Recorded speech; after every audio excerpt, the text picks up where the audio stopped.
This video is not intended to prepare personnel to implement ventilation changes without the assistance of a qualified industrial hygienist or healthcare ventilation engineer.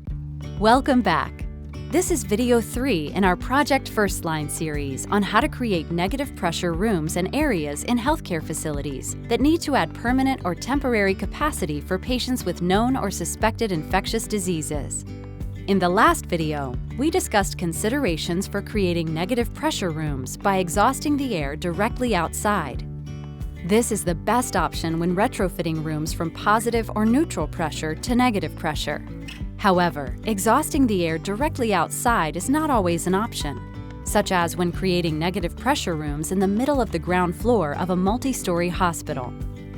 When air cannot be exhausted directly outside, the next best option is to pull the air out of the room by exhausting the air to an adjacent corridor. As outlined in the ASHE guidelines, there are a number of important factors to consider with this option. Just like when air is exhausted directly outside, it's important to choose the appropriate fan size to achieve the hospital's objectives. If the goal is to simply achieve negative pressure, you will use a smaller fan than if the goal is to achieve the pressure differential and air change per hour requirements for an airborne infection isolation room, or AII room standards, which require minus 0.01 inches of water column and 12 air changes per hour. Uniting on a common goal is important because it affects the future use of the space. An AII room has more flexible uses than a room that is simply negative pressure. Another important factor to consider is how the increased airflow to the corridor will affect nearby rooms. To create negative pressure in an existing room within a building, you need to pull the air in from somewhere. This air is often siphoned from surrounding areas, which affects the air balance of these other rooms. That's why many hospitals contract with a specialized test and balance, or TAB vendor, to ensure the surrounding areas maintain the proper pressure and air changes per hour. When air is exhausted directly outside, you may simply use a negative air machine without any filtration. However, when you retrofit an existing room into a negative pressure room, it may be impractical to exhaust the air directly outside.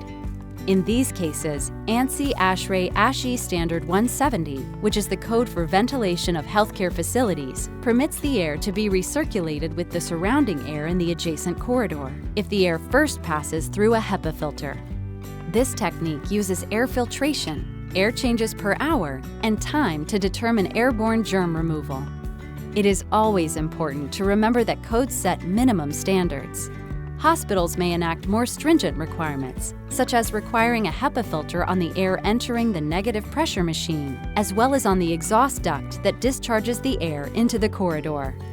Some hospitals require the use of a particle counter at a set frequency to ensure the HEPA filter remains properly seated in negative pressure machines. These are great practices to consider, and it ultimately comes down to each hospital's policies and procedures. Exhausting the air when retrofitting a room to a negative pressure room, area, or space is quite challenging, which is why it is always worth working with a multidisciplinary team to explore all options. In our next video, we will look at the third best option for exhausting air from a retrofitted negative pressure room, exhausting to the HVAC system.